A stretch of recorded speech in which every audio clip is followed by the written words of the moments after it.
Mga kabrigada, naniniwala naman ang mayorya ng mga Pilipino na hindi sapat ang mga hakbang na isinasagawa ng pamahalaan upang makontrol ang inflation o ang patuloy na pagtaas ng mga presyo ng bilihin at serbisyo. Ayon sa pre-election survey ng SWS, 58% ng mga Pilipino ang nagsabing hindi sapat ang hakbang ng administrasyon para labanan ng inflation, habang 16% naman ang nagsabing sapat, habang 19% naman ang nasa pagitan ng sapat at hindi sapat, habang ang natitirang 7% ay aminadong hindi sapat ang kanilang kaalaman kaugnay sa issue.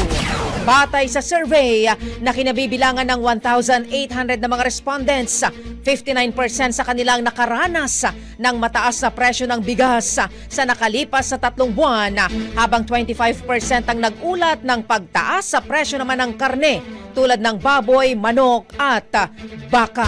Ang bahaging ito ay hatid sa atin ng Standout ES4 Capsule. Simulang tuparin ang pangarap ng iyong anak. And stunting now,